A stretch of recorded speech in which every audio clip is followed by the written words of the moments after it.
With a market capitalization of nearly $900 billion, Amazon is the fourth largest US public company in the world, trailing only Apple, Microsoft, and Alphabet. And for this reason, I'm sure it's on a lot of investors' minds. But it's on investors' minds for another reason as well. Since 2021, the stock has lost more than half of its value.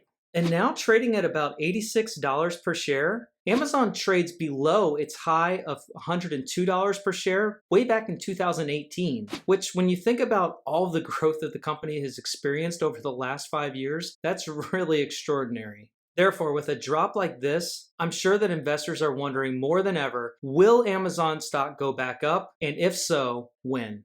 But to best answer that question, you need to understand why Amazon stock is down in the first place. Hi, my name is John Quast. Thank you for coming to my YouTube channel, Working Capital. We like to learn stuff here and then put it into action, and that starts today with Amazon stock.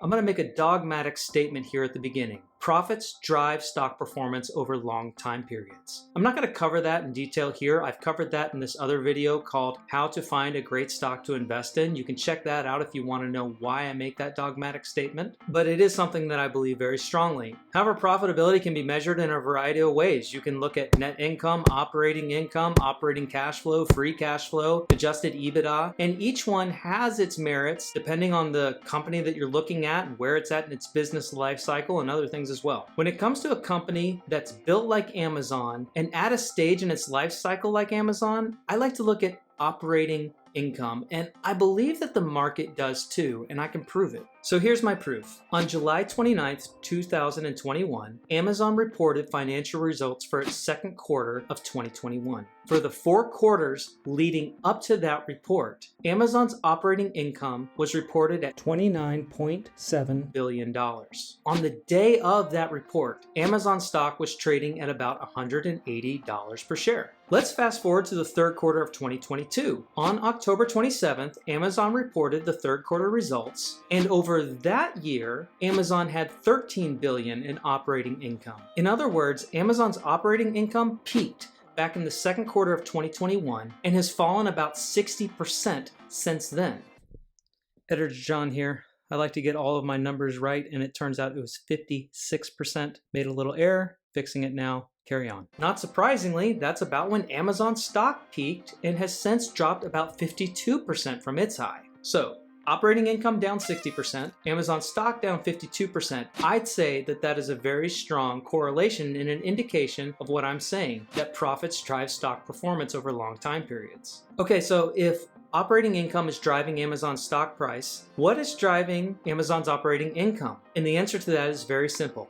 Amazon Web Services, or Amazon AWS. This is the company's cloud computing platform. Businesses, both small and large, use the platform for many different things. We're not going to go into what they all are, but it's a very profitable business for Amazon. And historically, it has driven the operating income for the company. In fact, AWS accounted for 63%, 59%, and 74% of Amazon's total operating income in 2019, 20, and 21, respectively. Therefore, if AWS is the driver for Amazon's operating income overall, then it's only logical to assume that the operating income is down because there's some sort of problem with AWS. It would be logical to assume that, but nothing could be further from the truth. In reality, net sales for Amazon's AWS in the first 3 quarters of 2022 are up 32% from the same period of 2021. And the operating margin or the profit margin for this segment of the business has held steady at about 30%.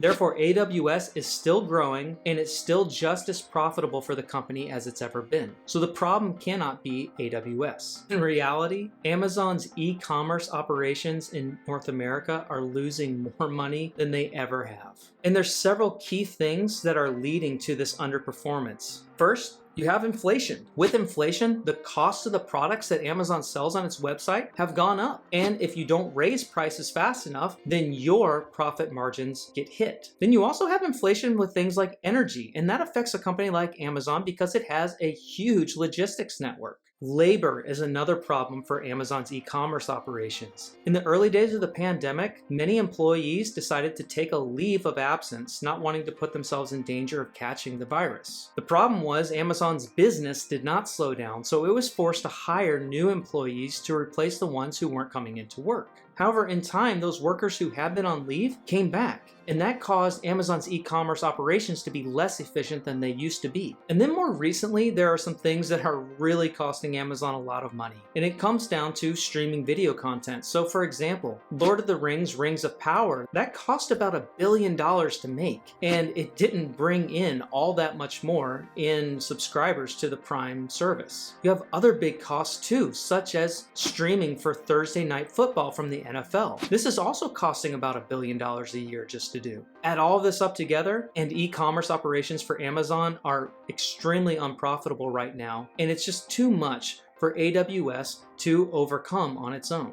Okay, so if a drop in operating income is why Amazon stock has fallen by more than half, then the question is, can operating income rebound and send the stock price back up as well? The short answer is yes. Amazon is fixing its labor inefficiencies when it comes to e-commerce. I'm not celebrating anyone losing their job. However, Amazon did just announce some meaningful layoffs throughout the company to address some of these labor inefficiencies that it's been noticing now for several quarters. This will help boost operating income for the e-commerce operations. Then you also have the fact that inflation is slowing down. The prices of things aren't going up as fast as they once were. And in some cases, prices are even coming back down, as is the case with gas, for example. So right now, the national average for a gallon of gas has fallen to almost $3 a gallon.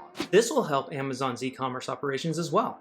And not to mention, AWS is still the driver for operating income for Amazon, and there's still a lot of growth happening there. AWS has over $100 billion in backlog or remaining performance obligations that are under contract and will be recognized over the next 3.8 years on average. Add up the improvements to e-commerce and the ongoing growth of AWS, and Amazon's operating income does indeed look poised to rebound. My best guess would be in the second half of 2023, it all starts to come together. So if I'm saying that operating income won't rebound until the second half of the year, does that mean that investors should wait before getting back into Amazon stock? Well, not necessarily. You see, the market looks ahead. And so as soon as investors are able to see that operating income is indeed improving, they can begin to project this before it actually happens. Therefore, it's possible that Amazon stock could actually rebound in anticipation of the rebound of operating income before it actually happens. No matter when it happens exactly, I feel like I can safely say that Amazon is lucky to have AWS right now.